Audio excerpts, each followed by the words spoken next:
আজ আবার একটা দেখো নতুন রেসিপি নিয়ে তোমাদের কাছে চলে এসেছি। এঁচোড়ের তরকারি বানাবো, তবে খুব হালকা মশলাতে। রিচ রিচ তো ধরো রান্না আমরা ম্যাক্সিমাম করেই থাকি। তো চলো দেখো এরকমভাবে একবার বানিয়ে বাড়িতে তোমরা অবশ্যই ট্রাই করো, দেখো খুব সুন্দর লাগবে। আমাদের বাড়িতে সবাই এটা এরকমভাবে যখন বানায় না, সবাই খুব খুশি হয় বা খেতেও ভালোবাসে। দেখো কিভাবে করছি। প্রথমে এঁচোড়টাকে কেটে নিচ্ছি। যারা এঁচোড় কাটতে পারো না তারা দেখে নিতে পারো। তো ম্যাক্সিমাম লোকই এঁচোড় কাটতে পারে, কোনো অসুবিধা নেই। আর যারা পারো না তারা দেখে নাও। বাটিতে প্রথমে আমি অনেকে করে হাতে তেল নিয়ে নেয়, আর অনেকে কী করে আমি বাটির মধ্যেই মানে সর্ষের তেল একটু নিয়ে নিয়েছি ওই জলের মধ্যে। তাহলে ওইখানে দিয়ে দিলে কী হবে, যদি মানে আঠাগুলো থাকে তাহলে ওই বাটিটা তো লাগবে না। আর এঁচোড়ের মানে যে ইয়েগুলো আছে সেগুলো ঠিক হয়ে যাবে। তাই আমি ওইখানে মানে বাটির মধ্যেই না জলের মধ্যে একটু তেলটা দিয়ে নিই, আর সেই তেলটা একটু ওই বটিতে লাগিয়ে নিই, তাহলে বটির ধারেও আর ওই যে এঁচোড়ের যে দুধটা আছে সেটা লাগবে না, মানে আঠাটা। আর ওই হাতেও একটু বুলিয়ে নিই ওই জল থেকে তেলটা, তাহলে হাতটা তো আর ওই মানে আঠাটা লেগে যাবে না। দেখো আমার হাতে একটু আঠা লাগছে না। এই যে দেখো এরকম করে এঁচোড়গুলোকে তারপর কেটে নিচ্ছি। এরকম করে খোসাটা কেটে এই যে মধ্যেখানের অংশটাকেও বাদ দিয়ে দেবে। অনেকে দিয়ে দেয় কিন্তু খুব কষা কষা লাগে, ঠিক আছে, সেদ্ধ হতেও টাইম লাগে আর ওইটা ভালো লাগে না।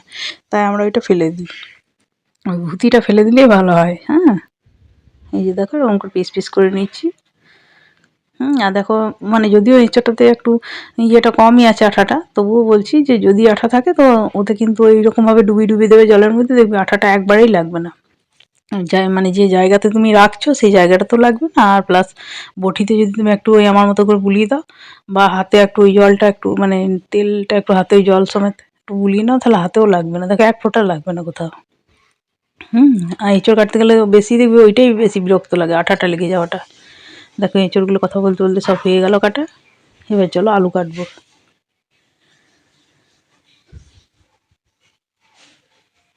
এই যে দেখো আলুগুলো কেটে নিচ্ছি। মানে আমি কি করব, অন্য সময় কি হয় আমি আলুটাকেও কষিয়ে নিই, হ্যাঁ, সময় থাকলে। তা আজকে তো আমার সেরকম হাতে সময় নেই, তাই আমি আলুটাকে এঁচোড়ের সঙ্গেই দিয়ে দেবো। ওরকম করেও করে নেওয়া যায় সহজভাবে। আর যদি সময় হাতে থাকে তো আলাদাভাবে তুমি আলুটাকে মানে ইয়ে করে নিতে পারো, কষিয়েও নিতে পারো বা সেদ্ধও করে নিতে পারো, যেটা ইচ্ছা। এবার দেখো আমি খুব সিম্পলভাবেই রান্নাটা বানাবো। আমার আলুটাও কাটা হয়ে গেছে, এবার আমি রান্না করতে চলে এসেছি। তবে সর্ষের তেল দেবো। এই যে দেখো সর্ষের তেল দিয়ে দিয়েছি, এবার একটা তেজপাতা দিয়ে দিচ্ছি, আর শুকনো লঙ্কা ফোড়ন দিয়ে দিচ্ছি একটু। লঙ্কাটা একটু ফুটে গেলে পেঁয়াজটা দিয়ে দেবো। পেঁয়াজটা আমি গ্রেট করে রেখেছি। এই যে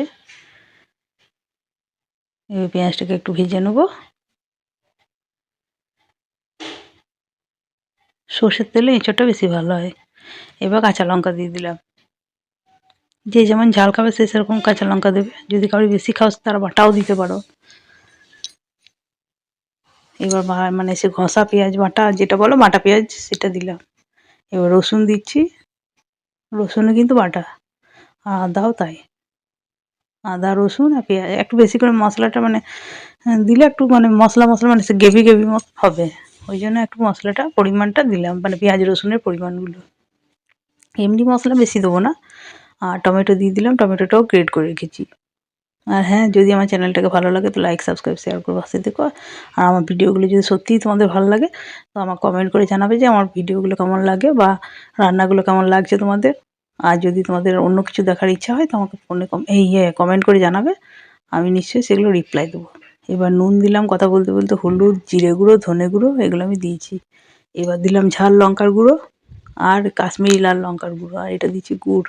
গুড় বা চিনি যে কোনো জিনিস দিতে পারো, কোনো অসুবিধা নেই। মানে রান্নার ব্যালেন্সের জন্য একটু তো মিষ্টি দিতে হয়, তাহলে ভালো লাগে দেখবে। তো সেটাতে যে কোনো জিনিসই ব্যবহার করতে পারো। দেখো মশলাটায় তেল ছেড়ে এসছে। আমি আলুগুলো এঁচোড়ের সঙ্গে দিয়ে দিয়েছি বলে একটু লাল লাল হয়েছে। আমি সেদ্ধ করে নিয়েছি কারণ আমার সকালবেলাতে দরকার, আর আমি বললাম যে এটা একটু হালকা করে অন্যরকমভাবে বানাই, তাই আমি এটা দেখাচ্ছি তোমাদেরকে সেরকমভাবে আমি কেমনভাবে অনেক সময় আমি এরকম করে বানাই, অনেক সময় ওরকম করে কষেও বানাই। তো যখন বেশি তেল টেল মশলা খেতে ইচ্ছা হয় না তখন আমি এরকমভাবেই বানাই। তো দেখো এবার এঁচোড়টাকেও সেদ্ধ করে জলটা ফেলে দিয়েছি। তো এবার এঁচোড়টাকে আমি দিয়ে দিচ্ছি, আলুটা একটু কষিয়ে নেওয়ার পর কিন্তু এঁচোড়টা দিচ্ছি, যাতে মশলাটা একটু ঢুকে যায়। এরকমভাবে একবার দেখো বাড়িতে বানিয়ে, খুব সুন্দর, খুব তাড়াতাড়িতেও হয়ে যায় আর খুব সুন্দর হয়। সব সময় ধরো এরকম তোমার ভালো লাগছে না, তখন তোমার এরকমই ভালো লাগবে, একটু গালা গালা মতো তরকারিটা হয়, বেশ রসালো রসালো মতো থকথকে মতো হয়। এবার দেখো একটু করে জল দেবো, বেশি একবারে দেবো না, নিয়ে এমনি করে করে কষাবো বারবার। এতে না এরকমভাবে কষালে মানে জিনিসটা খুব টেস্ট হয় আর খুব ভালো হয়। আবার দেখো একটু করে জল দিচ্ছি, একবারে হসাং করে অনেকটা জল দিয়ে দেবে না, তাহলে কিন্তু ভালো করে তুমি বুঝতেও পারবে না, আর তাতে কী হবে বলো তো, মানে বেশ ম্যাট ঘ্যাট মতো খাবে না, কষানোটাও বেশ ভালো হবে না। এরকমভাবে করো। এবার আমি দিচ্ছি গরম মশলা। আমার কাছে এখন মানে ঘরে করে রাখি অন্য সময়, তো এখন নেই বলে আমি প্যাকেট গরম মশলাই দিচ্ছি বাজারে। আর এটা ঘি দিয়ে দিচ্ছি, ঘি দিলে দেখবে ঘি গরম মশলা দিলে না খুব সুন্দর লাগে এঁচোড়ের তরকারিটা, তাতে নিরামিষ হোক চা আঁশ হোক।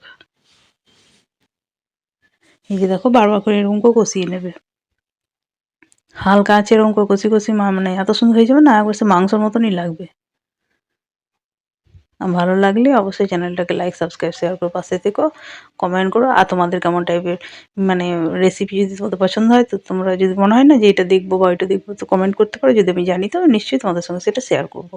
আর এই রান্নাগুলো আমার কেমন লাগে বা ভিডিওগুলো কেমন লাগে, ওগুলো কমেন্ট বক্সে একটু জানাবে, তাহলে আমারও ভালো লাগবে, তোমাদের জন্য আমি অপেক্ষায় থাকি যদি কারোই ভালো লাগে তো। এই যে দেখো কত সুন্দর কষতে কষতে গদগদের মতো হয়ে যাচ্ছে। যখন এরকম হয়ে এসছে তখন এবার আরেকটু কিন্তু গরম জল দিয়ে দিয়ে কষবে বা এরকম হালকা করে করে মেশাবে, তাহলে দেখবে মানে তরকারিটার টেস্টও ভালো হবে। ঠান্ডা জল দিও না কিন্তু, হ্যাঁ, হালকা কুসুম কুসুম করে আলাদা করে জল গরম করে রেখো, তাহলে তরকারিটা না টেস্টও ভালো হয়। কাঁচা জল দিয়ে আমি করি না। দেখো তরকারিটা কত সুন্দর হয়েছে, কত রসালো রসালো মতো হয়েছে, তাই না? এবার আমার তরকারিটা প্রায় হয়ে এসছে, এই যে দেখো ফুটছে। হুম এবার দেখো আর একটু মানে জলটা সামান্য মরলে আমি এটাকে নামিয়ে দেবো। প্রায় আমার রেডি হয়ে গেছে, এই যে এবার আমি এটাকে ঢেলে নেবো। আমার রেডি হয়ে গেছে, এবার ঢেলে এবার আমি গরম গরম সার্ভ করবো। তো তোমরা এরকম করে একবার বাড়িতে বানিয়ে দেখো, অবশ্যই কেমন লাগছে কমেন্ট বক্সে জানাবে। এই যে দেখো ঢেলে নিলাম, এই যে দেখো কি সুন্দর, দেখো একটু থাকাতেই কালারটা কি সুন্দর এসছে, দেখো কেমন লাগলো, আর বাড়িতে করার পর জানাবে।